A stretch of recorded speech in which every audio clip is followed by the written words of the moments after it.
ဒီနေ့အများစုနဲ့လိုက်လျောတဲ့ဘုရားမြတ်စွာရဲ့ဆုံးမဩဝါဒအတိုင်းဘဝမှာစီးပွားရေးအောင်မြင်နေရင်လည်းမိသားစုဘဝနဲ့မိသားစုနဲ့တိုက်တိုက်ဝန်းဝန်းပျော်ပျော်ရွှင်ရွှင်နေပြီးတော့နောက်ဘဝကောင်းရသူတွေဘုံကိုရောက်ချင်တယ်ဆိုရင်ဘာတွေလုပ်သင့်တယ်လဲဘာလုပ်ရဘယ်လိုနေရမလဲမြတ်စွာဘုရားဒုစန္ဒနဲ့အညီကိုက်နေဟောထားတာရှိဘဝဆိုတာလူတိုင်းအသိပဲလူဘဝရလာလို့ရှင်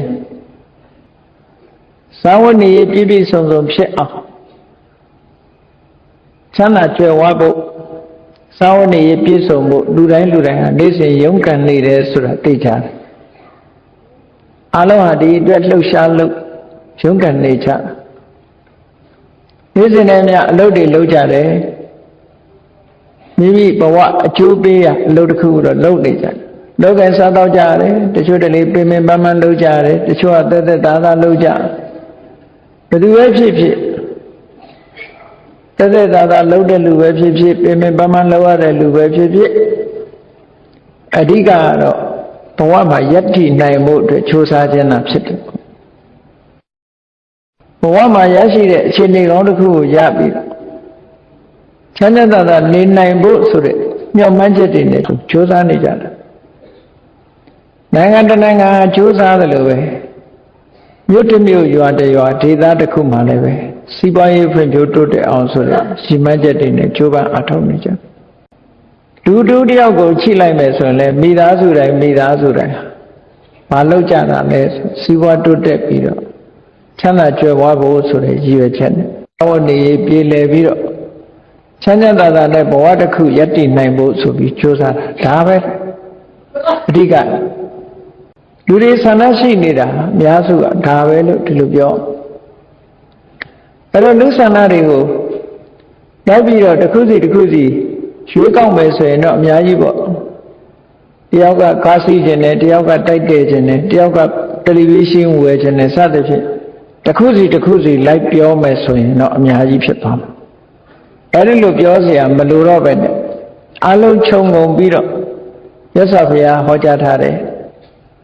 လူဆန္ဒလေးတစ်ခုကိုမိမိဘဝနဲ့ကိုက်ကြည့်မှုရှိမရှိစဉ်းစားကြည့်မြတ်စွာဘုရားလူတွေရဲ့ဆန္ဒနဲ့ပတ်သက်ပြီးခြုံငုံသုံးသပ်ပြီးဖော်ပြထားတာရှိတယ်လူဘဝရရှိလာတဲ့အခါမှာလူတိုင်းဟာဘယ်လိုဆန္ဒတွေရှိကြသလဲမိသားစုနဲ့စီးပွားဥစ္စာတွေတိုးတက်ပွားများလာပြီးတော့ချမ်းသာကြွယ်ဝတာဆိုတာနံပါတ်1လူစေပါလူတိုင်းချမ်းဟုတ်မဟုတ်မေးကြည့်ပေါ့မချမ်းသာခြင်းတဲ့လူပါသလားဒီထဲမှာလူတိုင်းဟာချမ်းသာခြင်းနဲ့ဒါပဲလူတိုင်းဟာစီးပွားဥစ္စာချမ်းသာခြင်းညဒါအရေးကြီးဆုံးလူဆန္ဒတစ်ခုပဲ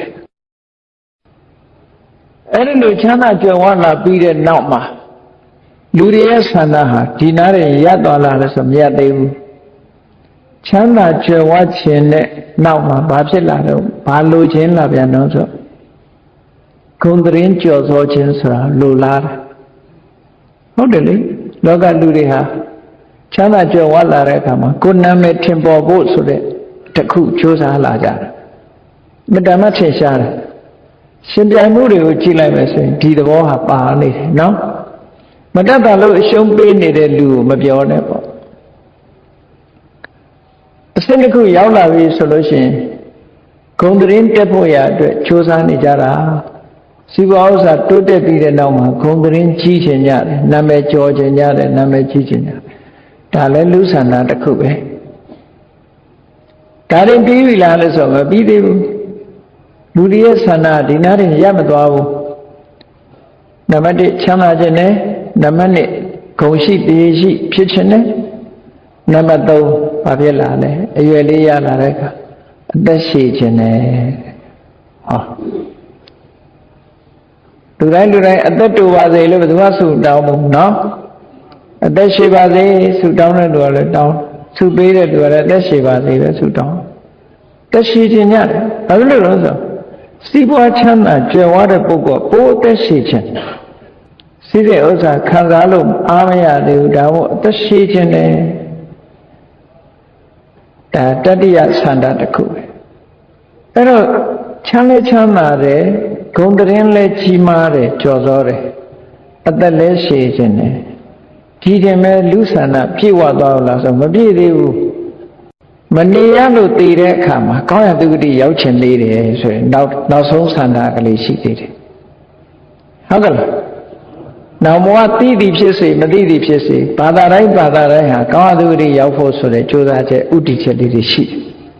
ဘယ်ဘာသာဝင်မဲ့ဖြစ်အဲ့တော့အဲ့ဒီမှာလူတွေရဲ့ဆန္ဒကိုအချင်းချုပ်ထုတ်ဖော်ပြီးတော့မြတ်စွာဘုရားဟောတဲ့အခါမှာဒီလေးခုတွေ့ရချမ်းသာခြင်းနဲ့နာမည်ကြီးခြင်းနဲ့အသက်ရှည်ခြင်းနဲ့တည်ပြီးတဲ့နောက်မှာကောင်းအောင်သူဒီရောက်ခြင်းနဲ့ဒီအတွက်ချိုးပမ်းနေတာဟုတ်မဟုတ်ကိုယ့်အကိုစဉ်းစားကြည့်ပေါ့နော်အဲ့တော့အဲ့လိုဖြစ်ချင်လို့ရှိရင်ဖြစ်နိုင်တဲ့နိလန်းတွေရောရှိလားမြတ်စွာဘုရားရှိတယ်အဲ့ဒီနိလန်းတွေကိုကြိုးစားဖို့လိုအပ်တယ်အဲ့တော့မြတ်စွာဘုရားဟောတဲ့တရားကနိဗ္ဗာန်ရောက်ကြောင်းတရားကြီးပဲမဟုတ်ဘူးဘဝခရီးလျှောက်လန်းတဲ့အခါမှာဘဝတစ်ခုရလာတဲ့အခါမှာစီဝါဥစ္စာတိုးတက်အောင်လုပ်နည်းတရားသဖြင့်စီဝါဥစ္စာတွေတိုးတက်အောင်လုပ်နည်းရှားပြီးသားစည်းစိမ်ဥစ္စာကိုစနစ်တကျအသုံးပြုနည်းအစမြတ်စွာဘုရားဟောထားတာဘုရားဝတ္တဝင်သူတော်စင်တွေဘုရားဟောတဲ့တရားအချို့သိကြတော့လည်းပဲလိုက်နာကျင့်သုံးမှုဘက်ကအားနည်းကြတခါလာနိဗ္ဗာန်ဆုတောင်းတခါလာနိဗ္ဗာန်ဆုတောင်းမယ်တကယ်ကိုနိဗ္ဗာန်ခေါ်မယ်ဆိုရင်လိုက်မဲ့လူတယောက်မှရှိရင်ထင်ဘူးနော်တကယ်နိဗ္ဗာန်ကိုအခုပဲပို့တော့မယ်လိုက်ခဲ့ကြလို့ဆိုလို့ရှိရင်ရှောင်းမဲ့လူသွားမဲ့လူရှိအောင်မဟုတ်သေးဘူးအချိန်ဆွဲကြအောင်ပါပဲနေပါအောင်တိုင်ပင်ပါအောင်ပဲစဉ်းစားပါအောင်ပဲချက်ချင်းကြီးလိုက်လို့မဖြစ်သေးဘူးလို့မှားစရာရှိတာတွေမှားရအောင်မှာတော့ဒီလိုပဲဖြစ်သွားထလိုက်မဲ့လူစားမလွယ်တော့ဘူးနဲ့တို့တော့တဏှာဝဆင်းရဲတဲ့မှာတဏှာထဲမှာကျင်လီနေတဲ့အချိန်ဘုန်းကြီးတို့တွေလက်တွေ့ရသော်ဘုရားဟောထားတဲ့တရားတော်တွေအတိုင်းတို့နေထိုင်နိုင်အောင်ဘယ်လိုကြိုးစားရမလဲဆိုတာသိဖို့အရေးကြီးတယ်ပေါ့မတမ်းအရေးကြီးတယ်ဒီကိစ္စ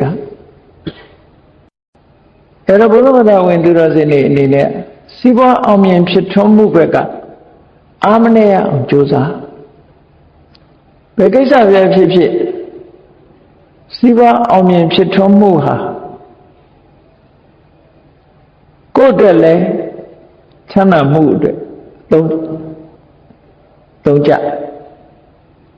မိမိရဲ့ပတ်ဝန်းကျင်အတွက်လည်းအထောက်အကူပေးနိုင်တယ်ဒီလိုဆိုလို့အဲ့တော့တယောက်ချမ်းသာကြွယ်ဝလာအောင်ကြိုးစားလို့ချမ်းသာကြွယ်ဝလာပြီဆိုရင်သူ့ပတ်ဝန်းကျင်ပုဂ္ဂိုလ်တွေပါသူကကြွေးထားနိုင်တဲ့အနေအထားဆိုတော့အများကောင်းကျိုးတွေအများကြီးဆောင်ရွက်နိုင်တယ်ပေါ့မရှိဆင်းရဲသားတွေထောက်ပံ့ကူညီနိုင်တယ်အလှူဒါနတွေပြုနိုင်တယ်ဒါကြောင့်မို့လို့နံပါတ်1လူဆန္ဒကိုဖြည့်ဆည်းဖို့မတမ်းအရေးကြီးတယ်လူတိုင်းကချမ်းသာအောင်လုပ်ရမယ်လို့ဒီလိုဆိုလိုတာနော်လုပ်တယ်ကံမကောင်းအကြောင်းမလားလို့မချမ်းသာဘူးဆိုတာတော့ဒါတက္ကန္တတော့အပြင်းကြီးနေလို့မချမ်းသာဘူးဆိုတာတော့မဖြစ်တယ်မို့ပေါ့ဒီလိုဆိုစနစ်တကျမလုပ်လို့စီးပွားရေးမအောင်မြင်ဘူးဆိုတာမဖြစ်တယ်စနစ်တကျလုပ်ရမယ်ကြည်မြတ်စွာဘုရားကဒီဘဝချမ်းသာကြွယ်ဝဖို့အတွက်ဆိုပြီးတော့အခြေခံ၄မျိုးကိုခေါ်ထားတာရှိတယ်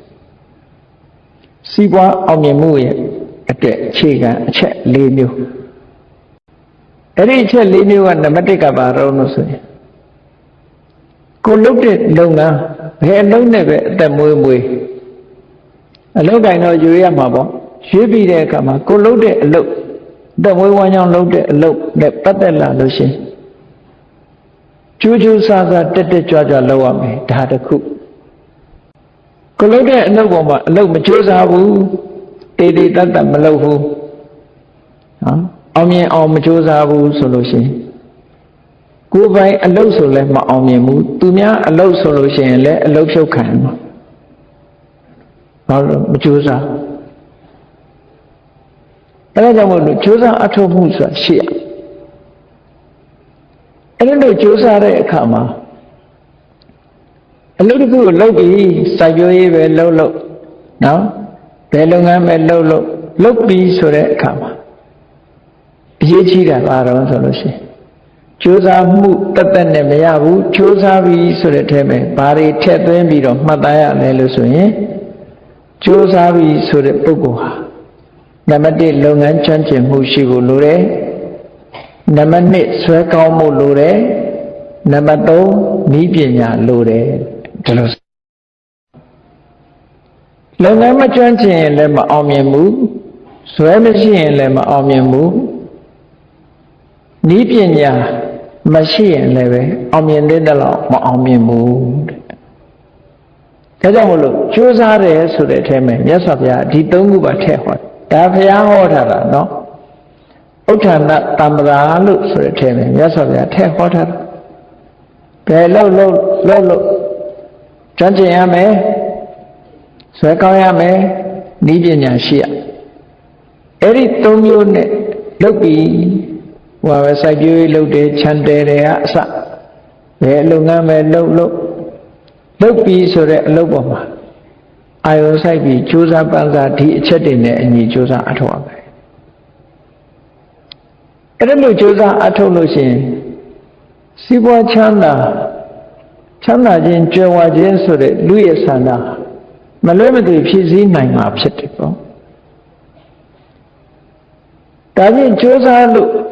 ပစ္စည်းဥစ္စာတွေရလာပါပြီတဲ့စီးပွားဥစ္စာတွေရလာပါပြီတဲ့ဒီလောက်နဲ့တည်းပဲလုံလောက်ပလားလို့ဆိုလို့စရာတွေအများကြီးရှိသေးတယ်လွတ်အပ်ချက်ဘာတွေတုံးဆိုအရခတမ္ပရာကိုရှာထားတဲ့ပစ္စည်းရေမင်းမင်းခိုးသူမချစ်မတည့်ရတော့အမွေခံသားဆိုးသမီးဆိုးတို့ကြောင့်ပစ္စည်းဆုံးရှုံးမှုမရှိအောင်ထိမ့်သိမ်းဆောက်ရှောက်ဖို့မတန်မှအရေးကြီးတယ်ပေါ့နိုင်ငံခြားတိုင်းပြည်တွေမှာဆိုလို့ရှိရင်ထုတ်လုပ်တဲ့ပစ္စည်းတစ်ခုဟာကြာရှည်ခံအောင်ဆိုပြီးတော့ preserve လုပ်ထားတဲ့နည်းစနစ်တွေနဲ့အသုံးပြုပြီးတော့ကြာရှည်ခံအောင်ပစ္စည်းတွေထည့်ပြီးတော့လုပ်ကြတယ်ဒါလည်းဆောက်ရှောက်မှုတစ်ခုပဲထိမ့်သိမ်းဆောက်ရှောက်မှုတစ်ခုဒါကိစ္စပဲဖြစ်ဖြစ်အလေလွင့်မရှိအောင်ထိမ့်သိမ်းဆောက်ရှောက်နေရမယ်လို့ပစ္စည်းတွေတော့ရလာပါရဲ့ရလာတဲ့ပစ္စည်းတွေကိုထိမ့်သိမ်းဆောက်ရှောက်မတတ်သည့်အတွက်ကြောင့်ပစ္စည်းသွားပြီဆိုလို့ရှိရင်လောကကြုံမနှက်ဘူးဘယ်အရာပဲဖြစ်ဖြစ်ထိမ့်သိမ်းဆောက်ရှောက်မှုဆိုတာနောက်ကလိုက်ရမယ်ဒါတစ်ခု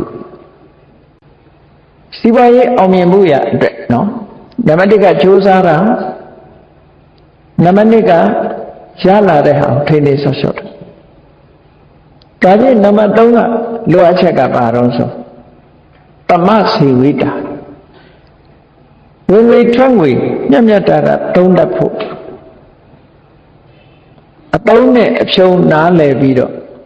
ဝင်ငွေနဲ့ထွက်ငွေကိုအမြဲတမ်းစင်စရာပြုစုထားပြီးတော့ဝင်ငွေကအမြဲတမ်းပို့ပြီးတော့ထွက်ငွေကလျော့နေအောင်ဘတ်ဂျက်ပေါ့နော်ကာမိအောင်ဒီနည်းစနစ်တွေကိုလိုက်လာမြတ်မြတ်တာအသက်မွေးတယ်လို့သူပြောတာဒီနေရာမှာဝင်ငွေတွေကအများကြီးရှိတုံးတာကနည်းနေလို့ရှိရင်လည်းမဟုတ်သေးဘူးတုံးတာကများပြီးတော့ဝင်ငွေကနည်းနေလို့ရှိရင်လည်းကျွေးတွေနဲ့ဖြစ်မှာအဲ့ဒီနှစ်ခုစလုံးအစွန်းလွတ်သွားအောင်ဝင်ငွေရှိရင်ရှိသလောက်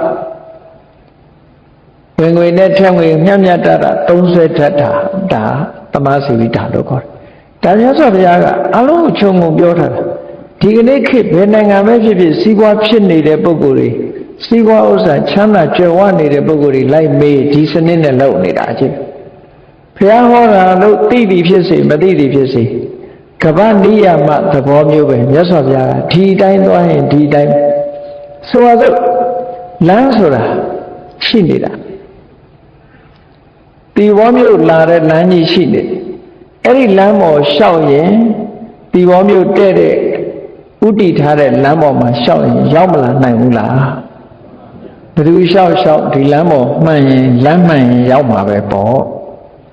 သိသည်ဖြစ်စေမသိသည်ဖြစ်စေငါသွားနေတဲ့လမ်းဒီဘောလမ်းလို့သိချင်မှသိမှာမသိပေမဲ့လို့ဒီလမ်းပေါ်လျှောက်ရင်မရောက်ဘူးလားရောက်လာမှာပဲချိန်တန်ရောက်လာအဲ့ဒါမျိုးလို့အလုပ်တစ်ခုကမှန်ကန်တဲ့လမ်းကြောင်းပေါ်တက်ပြီးလုံနေပြီဆိုရင်ရောက်မှာသိကြတယ်မရောက်မရှိဘူးဟောနောက်တစ်ခုကဘာလို့ဆိုရင်ကလျာဏမိတ်တတာမိကောင်းဆွေကောင်းတွေရှိရတယ်မိကောင်းဆွေကောင်းဆိုတဲ့နေရာမှာနှစ်ခုယူလို့ရတယ်ကိုယ်စီးပွားရေးပဲငွေကြေးတနာအထောက်အကူပေးမယ်အကြံဉာဏ်တွေပေးမယ်ချို့နိုင်ငံနဲ့ဆိုလို့ရှိရင်စီးပွားရေးအကြံပေးပုဂ္ဂိုလ်တွေနိုင်ငံမှာငှားတောင်ထားငှားရမ်းပြီးတော့အသုံးပြုရကြံပေးပုဂ္ဂိုလ်ဝိကြေတနာအထောက်အကူဆိုတာလေလိုအပ်တယ်အဲ့ဒီလိုထောက်ကူပေးမဲ့ပုဂ္ဂိုလ်အကြံဉာဏ်ပေးမဲ့ပုဂ္ဂိုလ်ဆိုတဲ့မိတ်ကောင်းဆွေကောင်းနောက်တနည်းပြောရမယ်ဆိုလို့ရှိရင်ရလာတဲ့စည်းစိမ်ဥစ္စာကောင်းတဲ့ဘက်မှာအသုံးချမယ်ပုဂ္ဂိုလ်မျိုးသူတော်ကောင်းမျိုးမိတ်ကောင်းဆွေကောင်းပဲဒီလိုဆိုလို့နော်ရလာတဲ့ပစ္စည်းဥစ္စာကိုမဟုတ်တဲ့နေရာအသုံးချပြီးတော့သုံးဖြုံးပစ်လိုက်လို့ရှိရင်ဒီစီးပွားဥစ္စာပျက်စီးသွားနိုင်တယ်ဒါကြောင့်လို့မှန်မှန်ကန်ကန်နေရာမှာအသုံးပြုတဲ့လူတော်လူကောင်းတောက်စားအကစားတွေနဲ့ဆိုရင်ပစ္စည်းဆိုတာပြတ်သွားတတ်တယ်အဲ့ဒီလိုမဖြစ်အောင်စီးပွားဥစ္စာချမ်းသာကြွယ်ဝဖို့ဆိုတဲ့အတွက်ဒီအခြေအနေကောင်းဖော်ဆောင်ပေးဖို့ဒီလေးချက်နဲ့စီးပွားဥစ္စာတိုးတက်ဖို့ရအတွက်ဖော်ဆောင်ပေးရမယ်ဒီတိုင်းဆိုရင်လူတွေရဲ့ချမ်းသာကြွယ်ဝခြင်းနဲ့ဆိုတဲ့ဆန္ဒဖြည့်ဆည်းပြီးသားဖြစ်သွားဆန္ဒအတိုင်းဒါအလုံးလုံးသည့်အတွက်ကြောင့်ချမ်းသာကြွယ်ဝမှုဆိုတာရလာမှာပဲသိကြတယ်အဲ့ဒါချမ်းသာကြွယ်ဝလာတဲ့ပစ္စည်းဥစ္စာတွေနဲ့ပတ်သက်ပြီးတော့ဒါကမှလူတွေရတဲ့ပစ္စည်းဥစ္စာရိုးပေါက်ကြီး6ပေါက်ရှိသေးတယ်တတိထားတတ်ဖို့လောက်ပဲချမ်းသာရိုးပေါက်ကြီးတွေမပိတ်ဆို့ဘူးဆိုလို့ရှိရင်စီးပွားဥစ္စာယိုကျပျက်စီးသွားမှာဥပမာပဲစီအိုးကအပေါက်ရှိတယ်အပေါက်ရှိတဲ့စီအိုးနဲ့စီထည့်ထားမယ်ဆိုလို့ရှိရင်ယိုစိတ်ထွက်တာနဲ့စီတွေကုန်သွားမှာပဲရေအိုးဆိုလို့ရှိရင်လည်းစိတ်ပြီးတော့ယိုနေတဲ့ရေအိုးနဲ့ရေထည့်ထားလို့ရှိရင်စိတ်ပြီးယိုထွက်လို့ရေဟာကုန်မှာပဲအဲ့တော့မျိုးလိုပဲရှာလို့ဖွေလို့ရလာတဲ့စီးပွားဥစ္စာတွေယူပေါက်ဆိုတာရှိသေးတယ်ဒါလည်းဘုရားဟောထားတာနော်အဲ့ဒီယူပေါက်တွေကိုကိုယ်တဏ္ဍမှာမထားမိဖို့ဖယ်ရှားထားဖို့လိုအပ်တယ်တဲ့ယူပေါက်ဆိုတာနဲ့ပတ်သက်တဲ့ယူပေါက်ကကိုယ်နဲ့သက်ဆိုင်တဲ့စီးပွားဥစ္စာမတည်ထမ်းနိုင်တဲ့ယူပေါက်6ပေါက်ဆိုနတ်သားတယောက်ရဲ့အမေကိုနတ်သားတယောက်ကစီးပွားဥစ္စာ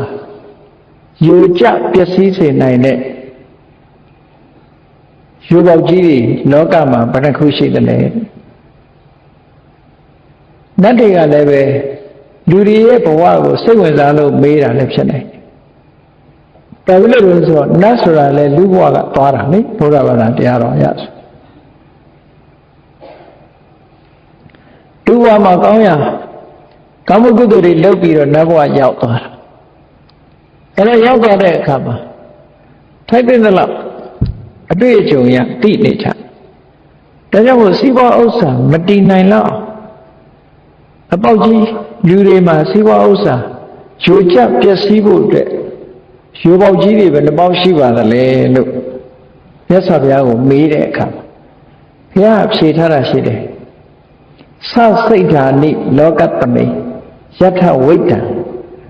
နတ္တိဋ္ဌတိဆိုလိုတဲ့အဓိပ္ပာယ်ကဘာလို့ဆိုယထဝိတ္တံနတ္တိဋ္ဌတိဝိတ္တဆိုတာလူတွေလိုချင်တဲ့စီးပွားဥစ္စာလူတွေလိုချင်တဲ့စီးပွားဥစ္စာတွေဟာမတည်ထနိုင်တဲ့ရိုးပေါက်ကြီးက6ခုရှိတယ်တဲ့လောကမှာအဲ့ဒီ6ခုကိုပိတ်ဆို့နိုင်ဖို့လိုတယ်မပိတ်ဆို့လို့ရှိရင်ပင်ပင်ပန်းပန်းရှာထားတဲ့ဥစ္စာတဏတွေတို့မို့မိဘဘိုးဘွားတွေရှာထားလို့အမွေရတဲ့ဥစ္စာတဏတွေတို့မို့ကံပေးလို့ရထားတဲ့ဥစ္စာတဏတွေဟာယူကျသွားနိုင်သေးတယ်ပျက်စီးသွားနိုင်တယ်လူဆိုတာအမျိုးမျိုးရှိတယ်ကိုယ့်ကိုယ်ပင်ပန်းပန်းရှာထားတဲ့ရှာရတဲ့လူကလည်းရှိသေးတယ်မိဘအမွေရလို့ထိုင်စားရတဲ့လူကလည်းရှိသေးတယ်ကံကောင်းတာနဲ့ကိုမိဘအစီကလည်းမဟုတ်ဘူးအချောင်ရလိုက်တဲ့အမွေကလည်းရှိတတ်သေးတယ်ပေါ့နော်ဘာပဲဖြစ်ဖြစ်ရလာတဲ့စီးပွားဥစ္စာတွေယူကျပျက်စီးသွားခြင်းမရှိအောင်ယူပေါက်တွေကိုလုံးလုံးပိတ်ထားဖို့လိုအပ်တယ်တဲ့ယူပေါက်ဆိုတာအပြင်ကလာတာမဟုတ်ဘူးအဲ့ဒီမှာမြတ်စွာဘုရားကယူပေါက်6ပေါက်ဆိုတာကိုခေါ်ထားတာရှိတယ်ဒါလည်းအလေးနဲ့ထားပြီးတော့မှတ်သားဖို့ရေးကြည့်တယ်ပေါ့လေးနဲ့ထားတဲ့အရာတစ်ခုပဲ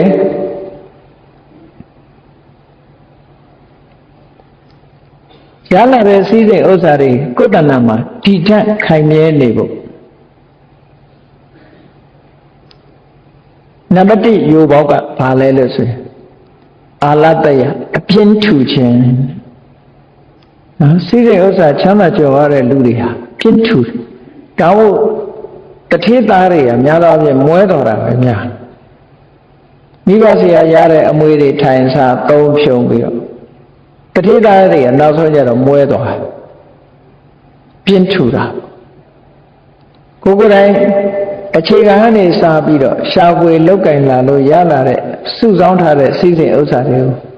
အလွယ်တကူရထားတဲ့ပုဂ္ဂိုလ်ကတန်ဖိုးမထားတတ်ဖက်နဲ့ဒီပစ္စည်းဥစ္စာတွေကိုထိမ့်ဖို့သိမ့်ဖို့ဆိုတာဒီနားမလဲပဲနဲ့အပြင်းထူနေလို့ရှိရင်စီးပွားဥစ္စာတိုးတက်အောင်မလုပ်နိုင်ဘူးရှိထားတဲ့စည်းစိမ်ဥစ္စာတွေတိုးအောင်မလုပ်နိုင်ဘူးအပြင်းထူနေမယ်အာလတိယအပြင်းထူ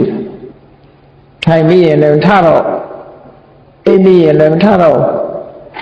တပိတ်ဆိုင်တွားထိုင်တနေ့ကုန်ကစားဝိုင်းတွားငေးတနေ့ကုန်ထတော့ရောက်တဲ့နေရာမှာငေးမောပြီးတော့မဲ့အလုပ်တွေအချိန်ကုန်ခံပြီးမလုပ်ဘဲနဲ့နေတဲ့ပုဂ္ဂိုလ်ဒါကိုအပြင်းထူတယ်လို့ခေါ်တာနော်ပြင်းတယ်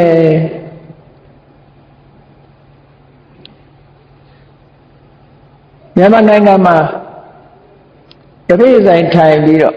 နေရောညရောအချိန်ဖြုံးနေတဲ့လူငယ်လူရွယ်တွေကလည်းအများကြီးပဲစင်ကာပူတို့မလေးရှားတို့ရောက်သွားတဲ့အခါကျတော့ရားလို့တော့မကုတ်နိုင်တော့ဘူးအဲ့ဒီဒီမှာတပိတ်ဆိုင်ထိုင်ပြီးတော့အေးဆေးဆေးနေတဲ့လူတွေဟာဟိုကြတော့မနေ့ဆိုစောဤထလို့ရပြီလေအဲ့ဒီကြတော့ဗမာပြည်မှာနေတော့ကအဲ့ဒီလိုသာလုပ်မယ်ဆိုလို့ရှိရင်ထိုက်တဲ့တော့ကြီးပွားကြမှာပါမကြီးပွားမရှိပါဘူးတော်တော်များများကအပြင်းထူပြီးတော့အလုံးမလုံးချတာများအလုံးမလုံးသည့်အတွက်ကြောင့်ကြီးပွားတိုးတက်မှုတွေမရှိနိုင်ပြောတဲ့အခါကျတော့အလုံးမရှိလို့ရှိတဲ့အလုံးကျတော့မလုံးချင်လို့ပေါ့နော်မရှိတာကျတော့အလုံးမရှိလို့ဘယ်ရှိမလဲလုံးချင်တဲ့အလုံးမှမဟုတ်တာဟုတ်ဒါဖြစ်ပြနေတာကိုပြောပြတာနော်တော့မှပြင်းတဲ့ပုဂ္ဂိုလ်တွေနိုင်ငံခြားရောက်ပြီး ရှင်ပြိုင်ပြီးလုံးကြရပြီဆိုတဲ့အခါကျတော့အပြင်းထူလို့မရတော့ဘူးဒါကြိုးစားကြဒါကြိုးစားစာသင်နိုင်တွေမှာလည်းပဲဘုန်းကြီးတွေသီလရှင်တွေစာကြကြရတယ်ကြိုးစားကြအပြင်းထူနေတဲ့ပုဂ္ဂိုလ်ဟာသူများစာရပြီပဲစာမရဘူးသူများစာဝဲအောင်မအောင်ဒီလိုဖြစ်တာစီးပွားရေးမှာလည်းပဲမတိုးတက်နိုင်ဒါကြောင့်အပြင်းထူမှုဟာဒီနေရာမှာတော့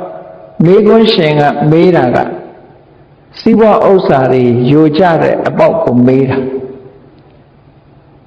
ပညာမရတဲ့အပေါက်ဆိုလို့ရှိရင်လည်းဒါပဲပြောရမှာနော်တွတ်တက်ကြီးပွားခြင်းရဲ့ယိုကျပျက်စီးနိုင်တဲ့ပေါက်ဆိုလို့ရှိရင်ဒီအပြင်းထူတာအလားတရအပြင်းထူမှုသည်ယိုပေါက်ကြီးတစ်ခုပါတဲ့ဒါကြောင့်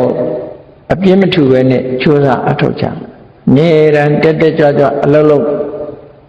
စိတ်ကူးညံကူးတွေနဲ့လှုပ်ကြိုးစားနေတာမျိုးဖြစ်ရမယ်လို့ဒီလိုဆိုလို့နောက်တစ်ခုကပမာဒဒုတိယယိုကြပေါက်ကြီးပမာဒ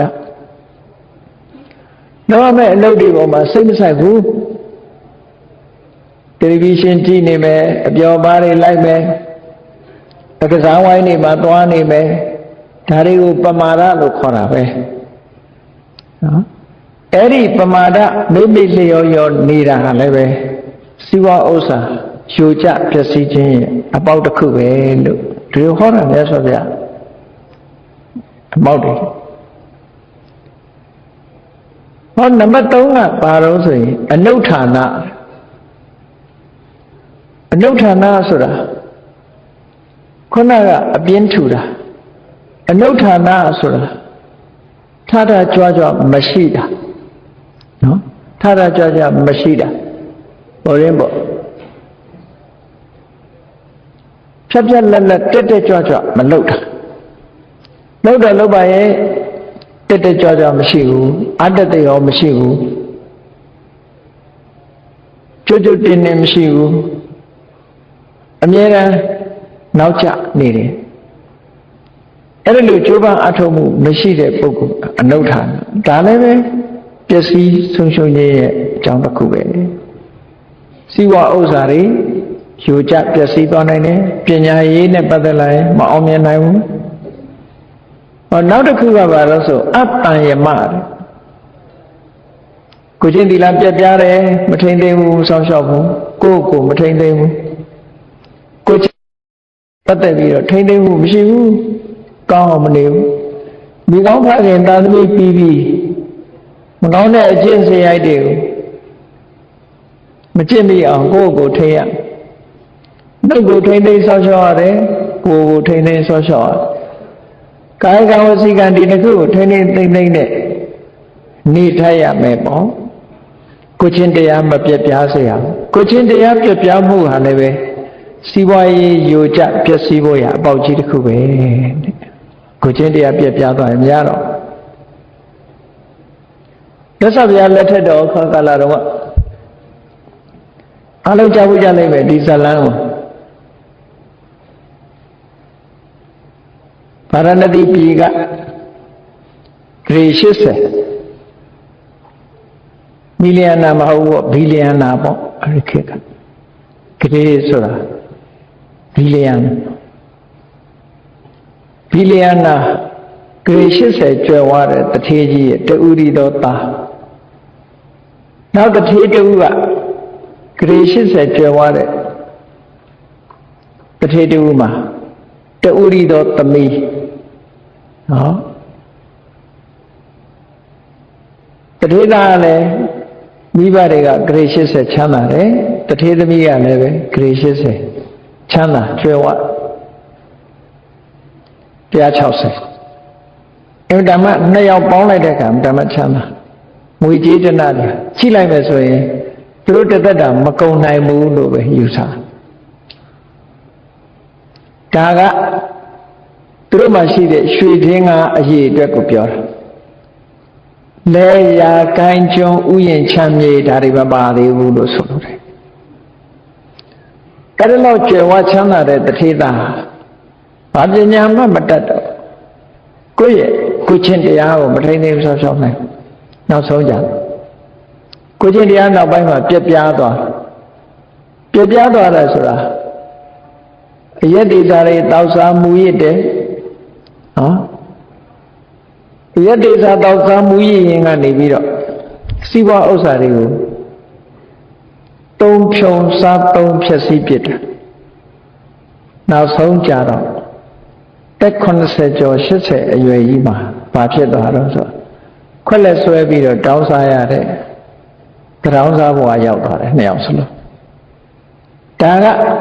ပါရဏတိပြည်မှာတကယ်ဖြစ်ပျက်ခဲ့တဲ့ true story ဒါဒီကနေ့ခေတ်မှာရောမရှိဘူးလားလို့ဆိုလိုက်ပြီးတော့လေ့လာလိုက်စားကြည့်ပဲဆိုရင်တော့မြန်မာပြည်မှာလည်းဒီလိုဥပမာတွေမရှိဘူးမဟုတ်ရှိတယ်နော်ဒါကိုချင်းတရားပြပြသွားလို့ရှိရင်စီးပွားဥစ္စာတွေကယိုကျပျက်စီးသွားအကုန်ယိုကျပျက်စီးသွားကုန်းကောဆရာမရှိအောင်ဖြစ်သွားတယ်နောက်ပိုင်းကျအဲ့ဒါကြောင့်မလို့သူက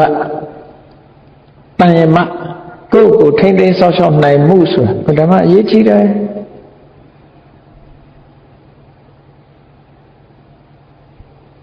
လွန်ခဲ့တဲ့4-5-6 လလောက်ကလို့ထင်တယ်ဂျာနယ်တစ်စောင်ထဲမှာဖတ်လိုက်ရတယ်။ဘာကြောင့်ရေးထားတာတော့ဆို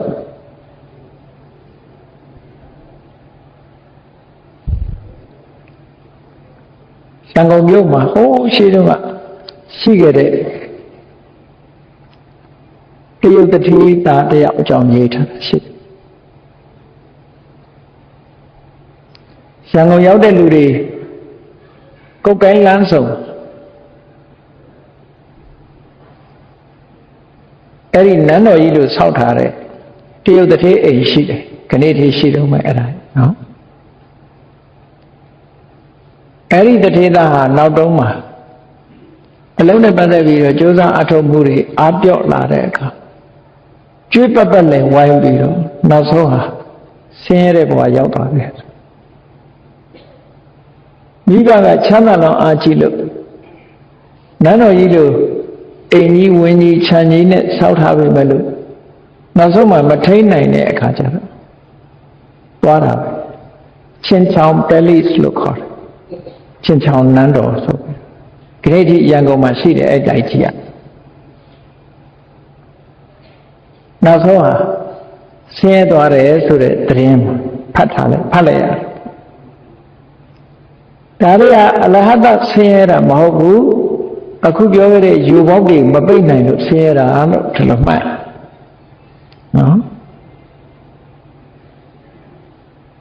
နောက်တစ်ခုကဘာလို့ဆိုလို့ရှိရင်နေတာအလုံးမလုံးချင်ဘူးအိတ်နေတယ်အိတ်ကျူးတယ်လောကမှာကျူးတာတွေရှိတယ်ကျူးတယ်ဆိုတာအလွန်အကျွံကိုကျူးတယ်လို့ခေါ်တယ်ဒုတ္တလို့လည်းသုံးတယ်အကစားအလွန်အကျွံကစားဝါဒနာပါတဲ့လူကိုအခဒုတ္တ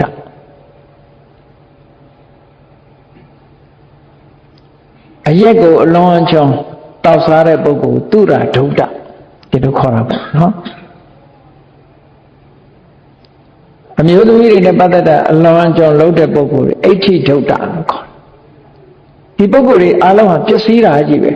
နော်နောက်ဆုံးပျက်စီးသွားတာကြီးလို့ကောအဲ့ဒီတည်းပဲနောက်တစ်ခုထပ်ထည့်လိုက်နေတာအလွန်အကျွံအိတ်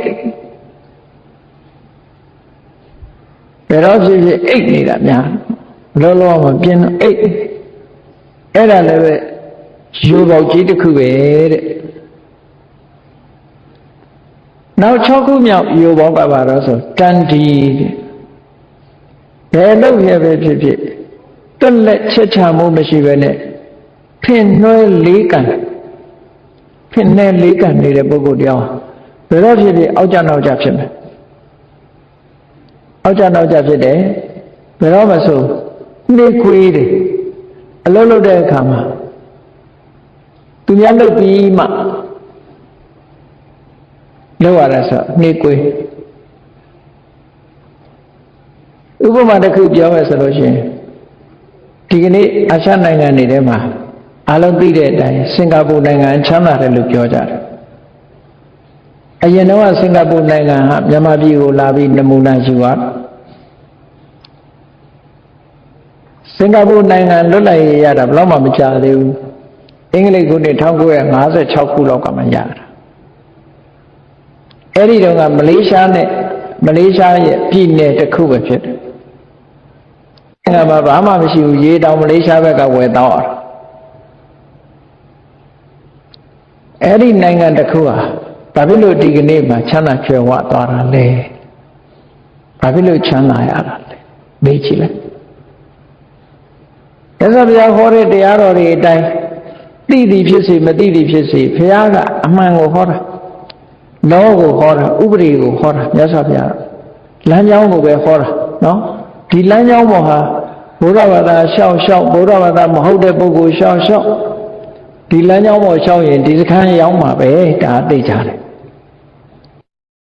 ဘယ်သူရဲ့လို့ပြောတာမဟုတ်ဘူးမြတ်စွာဘုရားအဲ့ဒီစင်ကာပူနိုင်ငံမြန်မာပြည်ကရန်ကုန်မြို့ကအင်တာမ advance ဖြစ်လို့စင်ကာပူနိုင်ငံမြို့ပြစီမံကိန်းကိုလုပ်တော့မယ်ဆိုတဲ့အခါရန်ကုန်ကိုလာပြီးတော့နမူနာယူတယ်ရန်ကင်းကတိုက်တန်းနေလာပြီးတော့နမူနာယူပြီးတော့အိမ်ယာစီမံကိန်းစာလုပ်တယ်နော်ဒါရမကဘူးကြီးပွားတိုးတက်အောင်ဘလောက်ထိအောင်သူကကြိုးစားအားထုတ်ဖင်နွဲတယ်ဆိုတာမရှိဘူးလေးကန်တယ်ဆိုတာမရှိအောင်မလုပ်စင်ကာပူစံတော်ချိန်အစ်စ်ကမြန်မာပြည်နဲ့ဘလောက်မှမကွာဘူးဆိုပါတော့တဏှာကြီးကွာမယ်ဆိုရင်အခုတဏှာကြီးခွဲကွာအောင်လုပ်ထားအချိန်ကိုသူကစောပေးထားဘယ်စံချိန်ယူထားတော့ဆိုဟောင်ကောင်ရဲ့စံချိန်ကိုယူထားတာသူဟောင်ကောင်ရဲ့စံတော်ချိန်ကိုယူထားပြီးတော့ဟောင်ကောင်ကလူတွေနိုးရင်စင်ကာပူကလူကနိုးဟောင်ကောင်ကလူတွေအလုပ်လုပ်ပြီးဆိုရင်စင်ကာပူကလူတွေလုပ်လို့ဒါကြောင့်မလို့စင်ကာပူရောက်တဲ့မြန်မာတွေမနဲ့အစောကြီးထားသွားအလုပ်လုပ်ကြစင်ကာပူမှာအစောကြီးထားမနဲ့မိုးမလင်းနေဘူးသွားကုန်ပြီအလုပ်ခွင်ကိုဝင်ကြရဗမာပြည်မှာဒီမှာဆိုရင်9နာရီ10နာရီအလုပ်မဝင်သေးဘူးလေ9နာရီဝင်ရမှာဆို10နာရီတောင်လူမစုံညင်ဘူးဟိုမှာမနဲ့4နာရီ5နာရီဆိုသွားကုန်ပြီမရှိတော့ငါစံချိန်ယူထားတာတော့ဆိုဟောင်ကောင်ကစံချိန်ကိုယူထားဟောင်ကောင်နဲ့တစ်ချိန်လဲဘာဖြစ်လို့ဒီလိုလုပ်တာတော့ဆိုဟောင်ကောင်ဆိုတာအလုံးသိတဲ့အတိုင်းဗြိတိရှတိုင်တဲ့နယ်မြေတစ်ခုကိုအရင်ကအဲ့တော့စီးပွားရေးကသူကဥရောပနဲ့ချိတ်ဆက်တာဒါကဘုရားကိုပြောပြတာနော်ဒါတွေကမသိတဲ့နာမဟုတ်သိတဲ့တော့ကလူတွေဟာသိတဲ့ဘာကြောင့်အောင်မြင်ကြီးပွားသလဲဆိုတာသိတဲ့ဥ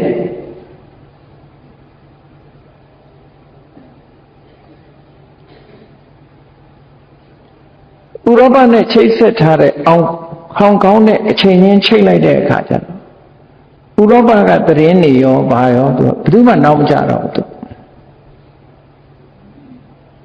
စံချိန်ပြီးလိုက်နိုင်တယ်နောက်ကြနောက်ကြတဲ့လူကသူများပြီးမှပဲကိုယ်ကသိရတာဖြစ်တယ်လေသူကပဲကုန်စည်နှုန်းတွေတို့ရွှေစည်းအတက်ကြတို့ဆိုပါတော့ငွေစည်းအတက်ကြတို့ဆိုသူများသိလို့ရောင်းပြီးကုန်ပြီးသူများကနေပြီးတော့ဟုတ်လားဈေးကြလို့ဆိုပြီးတော့ထိမ့်ပြီးကုန်ပြီးကိုကနောက်မှသိတယ်နောက်ကနေလိုက်ရ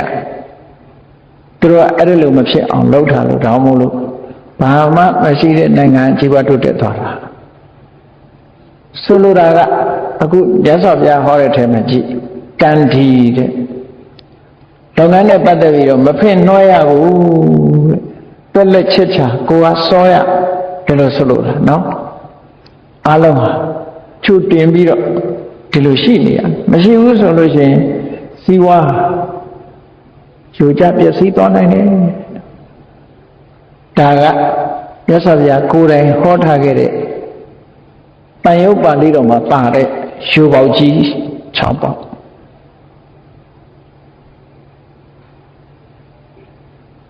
မြတ်စွာဘုရားဟာတရားဝါရဲ့အကျိုးကိုကြည့်တဲ့အခါ နိဗ္ဗာန်ရောက်ကြောင်းတစ်မျိုးတည်းတင်ဟောတာမဟုတ်ဘူးဒီဘဝဘယ်လိုနေစီးပွားချမ်းသာတွေတိုးတက်နိုင်တယ်ဆိုတာကိုလည်းမြတ်စွာဘုရားဟောပေးထားဒါကြောင့်မို့လို့ဘုရားရဲ့ပိဋကတ်၃ပုံကိုလေ့လာလိုက်မယ်ဆိုလို့ရှိရင်ပိဋကတ်၃ပုံထဲမှာစီးပွားရေးနည်းပညာတွေရှိတယ်လူမှုရေးနည်းပညာတွေရှိတယ်အများကြီးပဲမြတ်စွာဘုရားဟောထားတဲ့အထဲမှာနည်းပညာတွေအများကြီးဟောထားတယ်တဏ္ဍအပေါ်ယံလောက်ကြည့်ပြီးတော့ဘာဝတိလတို့ဥပုသ်ဆောင်တာတို့ဒီလောက်တင်ကြည့်ပြီးတော့ဒါနကောင်းမှုလေးလုပ်တာတို့သီလဆောက်တည်တာတို့ကမ္မထာဘာဝနာပွားများတာတို့ဒါလောက်ပဲဘုရားဘာသာအလုပ်လို့ထင်ပြီးတော့နေမယ်ဆိုလို့ရှိရင်လောကကြီးကမပြည့်စုံလူဆန္ဒအကုန်မဖြစ်စေနိုင်ဘူးဒီဘာသာတရားဘာသာတရားတွေထဲမှာဘုရားဘာသာဟာလူဆန္ဒကိုအပြည့်အဝဖြည့်ဆည်းနိုင်တဲ့ဘာသာတရားတစ်ခုဖြစ်တယ်စီးပွားဥစ္စာတိုးတက်ခြင်းနဲ့ဆိုရင်တိုးတက်တဲ့နိလန်းနေရဆိုပြဟောတာဒုတိယဆန္ဒဖြစ်တဲ့နိဗ္ဗာန်ရောက်ခြင်းနဲ့ဆိုရင်တခြားဘာသာမှာနိဗ္ဗာန်ရောက်ခြင်းလို့ဆန္ဒရှိအောင်ရောက်နိုင်တဲ့နိလန်းမရှိဘူးနော်ရောက်နိုင်တဲ့နိလန်းမရှိဘူးယန္တန်ပြောခြင်းတော့ပြောမှာပေါ့တကယ်ရောက်နိုင်တဲ့နိလန်းမရှိဘူးသူတို့ဘဝကောင်းကင်ဘုံမှာပဲလမ်းဆုံးတာလေကောင်းကင်ဘုံတောင်ရောက်ဖို့လွယ်တာမှမဟုတ်ပဲနဲ့ဂျူရုနဲ့တက်သွားတာမှသိချလိုက်အောင်ပဲနော်အဲ့ဒီမှာကောင်းကင်ဘုံရောက်ဖို့ဆိုတာလွယ်တာမှမဟုတ်တာအဲ့တော့မြတ်စွာဘုရားကတော့ဒီဘုရားဘာသာတရားတော်ဟာခြေခြေမြင့်မြင့်အရင်မြစ်ကရှိဓမ္မတိတာကိုမသိလို့တကယ်ကြည့်မယ်ဆိုရင်ဘုရားဘာသာရဲ့တရားတော်ဟာခြေခြေမြင့်မြင့်အကုန်လုံးရှိတယ်ကြီးပွားတိုးတက်ခြင်းလည်းအခြေနဲ့အမြင့်နဲ့တဏှာရောဝတ်ကလွတ်ခြင်းနဲ့ဆိုရင်လည်းအခြေအမြင့်နဲ့ဒီလိုခေါ်တာဘယ်မှာရောင်ဝါးဝါးနဲ့ဒါမရှိဘူးဘယ်နေရာမှာရောင်ဝါးလုပ်ပြီးတော့လက်ညှိုးအကုန်လုံးတိတိကျကျမြတ်စွာဘုရားဟောတာဒါတွေလုပ်ရင်ကြီးပွားမယ်ဒါတွေလုပ်ရင်ဆုတ်ယုံမယ်ပြပြမယ်အကုန်ဟောတာပဲမြတ်စွာမင်္ဂလာတုတ်တို့ဘာလို့ကြည့်ပေါ့ဘုရားကြီးပွားတိုးတက်ရေးအကြောင်းတွေဟောထားတာတကယ်ကိုစစ်မှန်တယ်လက်တွေ့အမတန်မှကြမြတ်စွာဘုရားရဲ့တရားတော်တွေဟာလူကိုဘ ਹੁ ပြုတဲ့တရားပဲအခုကိပညာရေးတောင်မှကလေးဘ ਹੁ ပြုပညာလူဘ ਹੁ ပြုတဲ့ပညာရေးဆိုပြီးတော့ခုမှလာပြီးတော့အတန်တွေထွက်မြတ်စွာဘုရားဟောတဲ့တရားငကိုယ်တည်းက human centered religion ပဲလူကိုဘ ਹੁ ပြုတဲ့ဘာသာတရားပဲလူကိုဘ ਹੁ ပြုပြီးတော့ဟောတဲ့တရားတခြားဘာသာတရားတွေက God centered religionခေါ်လို့ခေါ်တဲ့ကောင်းကင်ဘုံကနတ်ဘုရားကိုဗဟုပြုပြီးတော့ဟောတဲ့တရားတွေရှိပဲအကုန်လုံးအားလုံးဟာနတ်ဘုရားရဲ့အလိုကြပဲမြတ်စွာဘုရားဟောတဲ့တရားကနတ်ဘုရားအလိုကြဆိုတော့တခုမှမပါလူသားတွေရဲ့နှလုံးသားလူသားတွေရဲ့အသိဉာဏ်လူသားတွေရဲ့စိတ် mind center religion လူရဲ့စိတ်တက်ပေါ့မူတည်ပြီးတော့ဟောတာတွေကြီးလူနဲ့ပတ်သက်တယ်ဒါတွေကိုမလေးလာပဲနဲ့နေရင်မသိဘူးမှန်လေးလာတဲ့နဲ့ကိုကိုးကွယ်နေတဲ့ဘာသာတရားဟာဘယ်လိုဘာသာတရားလဲဆိုတာလူတိုင်းလေးလာတဲ့မလေးလာပဲနဲ့ရှောင်းတောင်းပေါတောင်းရောင်ဝါမလုပ်သင့်ဘူးနော်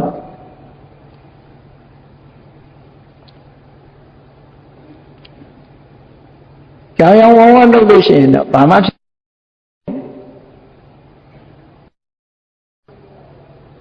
ဘယ်ဟာရောင်ချမလုပ်နဲ့တိတိကျကျသိအောင်ကြိုးစားအလေးနဲ့ထားရမယ်လို့ဒီလိုဆိုလို့အဲ့တော့မြတ်စွာဘုရားကစီးပွားရှာဖို့တိုက်တွန်းတာကြည့်အခုကစီးပွားဖြစ်နိုင်တဲ့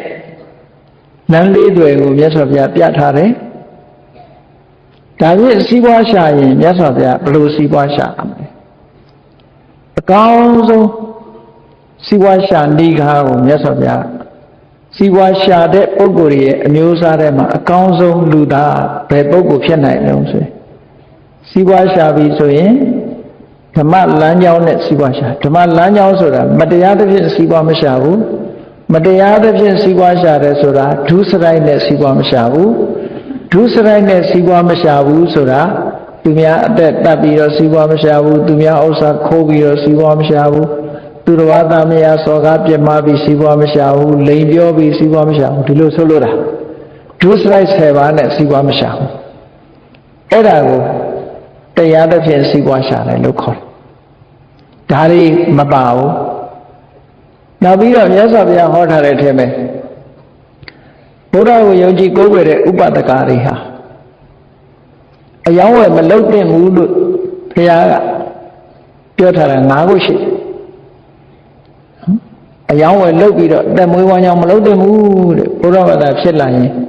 ဒီအယောင်းဝယ်မလုပ်သင့်တာရှိတယ်။ဘာလဲလို့ဆိုရင်လူတတ်တဲ့လက်နဲ့တွေအယောင်းဝယ်မလုပ်အောင်လက်နဲ့အယောင်းဝယ်နဲ့အသက်မမွေးရမန္တဝနိစ္စအကောင်တွေတတ်ပြီးတော့အသားရောင်းနဲ့နီးနဲ့လည်းအသက်မမွေးရတတ္တဝနိစ္စလူတွေကိုကြွံဖြစ်ခိုင်းမှုရအတွက်လူကုန်မကူရဒါကြည့်ရှင်းတော့ကြရဟောတာခုခေတ်မှာလူကုန်ကူတာမဟုတ်ဘူးမြတ်စွာဘုရားဟောထားတဲ့ထဲမှာပါတယ်တတ္တဝနိစ္စဆိုတာလူကုန်ကူတာကိုပြောတာသူတစ်ပါးကိုကြွံဖြစ်ရောင်းစားတာမျိုးပဲဒါလူကုန်ကူတဲ့အနည်းနဲ့အသက်မမွေးဝမ်းကြောင်းပြောရဘူးလေနောက်တစ်ခုကအစိတ်လူတွေကိုသေစေတတ်တဲ့အစိတ်တတ္တဝါတွေကိုသေစေတတ်တဲ့အစိတ်ကိုအယောင်းဝယ်မလုပ်ရဘူးနောက်တစ်ခုကမစ္ဆဝနိစ္စမူရစေဝါအယောင်းဝယ်မလုပ်ရဘူး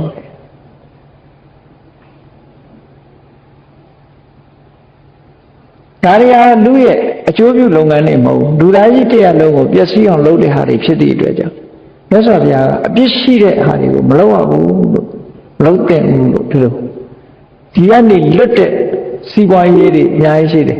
အဲ့ဒီကနေလွတ်ပြီးတော့ကောင်းရောင်းကောင်းဝယ်စီးပွားရှာတာဟာတရားသဖြင့်စီးပွားရှာတယ်ဓမ္မိယလက်ဒကိုယ်တိုင်ကြိုးစားအားထုတ်ပြီးတော့ရတဲ့စီးပွားမျိုးရှာရမယ်လို့မြတ်စွာဘုရားစီးပွားရှာတဲ့အခါပြစ်ကင်းတဲ့စီးပွားရေးလုပ်ဖို့ဒီလိုခေါ်တာကဲစီးပွားရှာပြီးရင်ဘာလုပ်ရမလို့ဆိုစီးပွားရှာပြီးရင်ကိုယ့်အတွက်ချမ်းသာအောင်အသုံးပြုမယ်ကိုယ်နဲ့ကိုယ်ပတ်ဝန်းကျင်မိသားစုအတွက်ချမ်းသာအောင်အသုံးပြုမယ်နော်ကိုယ်အတွက်အသုံးပြုတယ်ကိုမိဘအတွက်အသုံးပြုတယ်ကိုမိသားစုအတွက်အသုံးပြုတယ်မိတ်ဆွေသင်္ကားတွေအတွက်အသုံးပြုတယ်ဟောရှာထားတဲ့စီးပွားကိုအသုံးချနောက်တတိယအချက်ကဘာလို့ဆိုရင်ကုသိုလ်ကောင်းမှုလုပ်တယ်ရထားတဲ့စီးပွားဥစ္စာဟာနေကုသိုလ်ကောင်းမှုလုပ်တယ်ကြည့်စီးပွားရအောင်ရှာတာကလည်းတရားသဖြင့်ရှာတယ်ရလာတဲ့စီးပွားဥစ္စာကိုမိမိနဲ့မိမိမိသားစုချမ်းသာအောင်အသုံးပြုတယ်နံပါတ်3ကုသိုလ်ကောင်းမှုလုပ်တယ်နံပါတ်4ဘာလို့အပ်တော့ဆိုအဲ့ဒီစီးပွားဥစ္စာပေါ်မှာမဲ့မောမောတွေ့တာမရှိပဲနဲ့နော်စွန့်နိုင်လွတ်နိုင်ပြီးတော့ဒီစီးပွားဥစ္စာဟာသင်္ခါရပဲတနေ့ကြလို့ရှိရင်တော့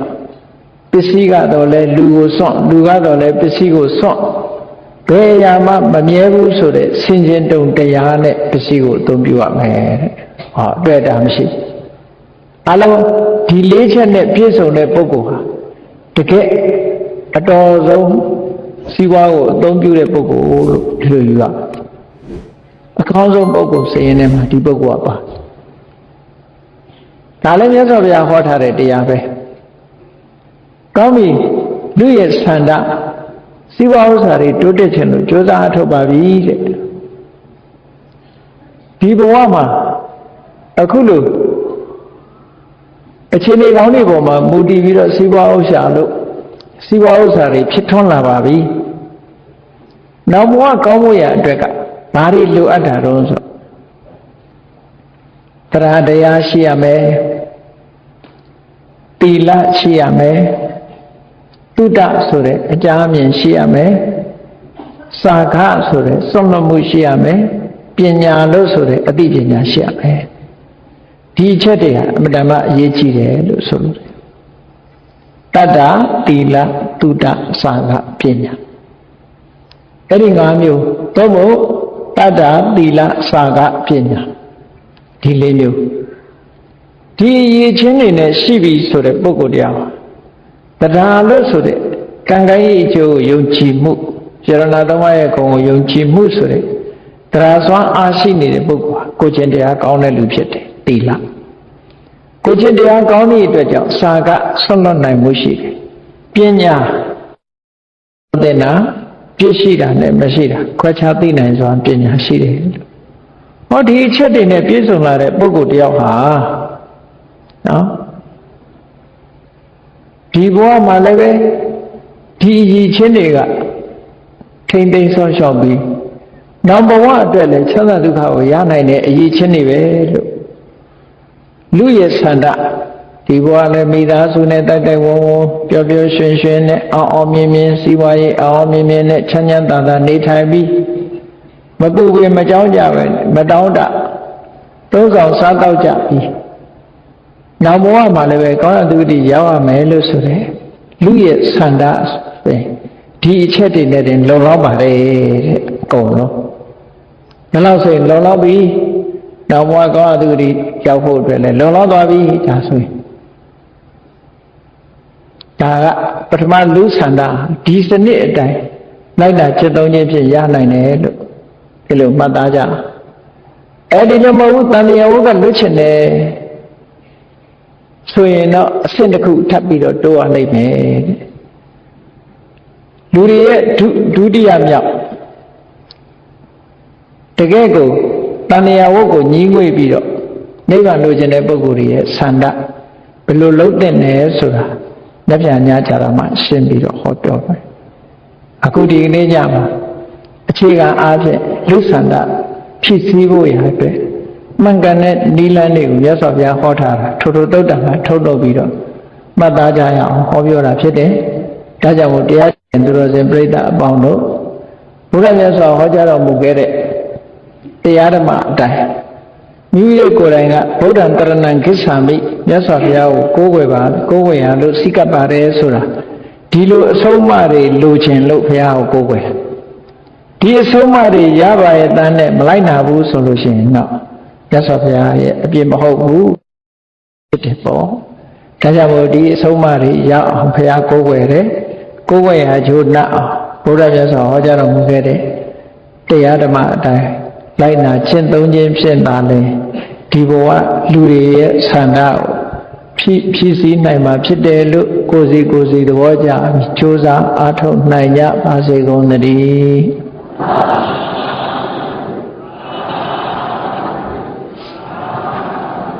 ကဲမေတ္တာပို့ရအောင်တတ္တဝါများစွာသေရန်กว่าချမ်းသာကြပါစေတတ္တဝါများစွာသေရန်กว่าချမ်းသာကြပါစေမေတ္တာရေချမ်းသုံးပါးဖြံငြိမ်းချမ်းကြပါစေမေတ္တာရေချမ်းသုံးပါးဖြံငြိမ်းချမ်းကြပါစေသက်ရှိချမ်းသာစိတ်ချမ်းသာလူရဆန္ဒဖြစ်ပါစေသက်ရှိချမ်းသာစိတ်ချမ်းသာလူရဆန္ဒဖြစ်ပါစေဘုလန္တာဒုက္ခသင်္ကစာမေတ္တာပုံနေတုသင်္ကမမနောတရာတိတဝေတံဘဝယန္တုဒုက္ခန္တကမေတ္တာပုံနေတုသင်္ကမစုပေါင်းပုတ်အပ်မေတ္တာတဟုရောင်မြူပါဝင်ဝေလာမင်းနှင့်ရောင်ခြင်းရှေယုံပေါင်းဆောင်ရခြင်းကြောင့် တဗေတံပြည့်မဲ့ဥတ္တုံလုံးစုံများစွာတတ္တဝါတို့ဤမနောတရတိမြမြဖြူစင်အေးကြည်လင်းသည့်ရေစင်ပြည့်တင်းစိတ်နှလုံးတည်ဟူသောရေအိုင်ဤအတွင်၌ဒုက္ခပင်သာစင်ထာဝရအေမြကြည်သာတာယာပွင့်လန်းချမ်းသာဒုက္ခတည်ဟူသောကုမုဒ္ဒရာကြာပန်တို့သည်ဘောလန္တဝန္တာရှင်မျိုးဝမုံလူလျက်ကြည်နုဝဲကြုံဖူးကွင်းညပုံသည်ဖြစ်၍ဒုက္ခနာကလေအောင်လေတဲ့ရောရှက်သင်ပြပိတိတိဟုသောယနံတို့သည်ဘဝယံတို့ကောင်းစွာမသိကြိုင်လိုက်၍နေကြပါစေကုန်သတည်း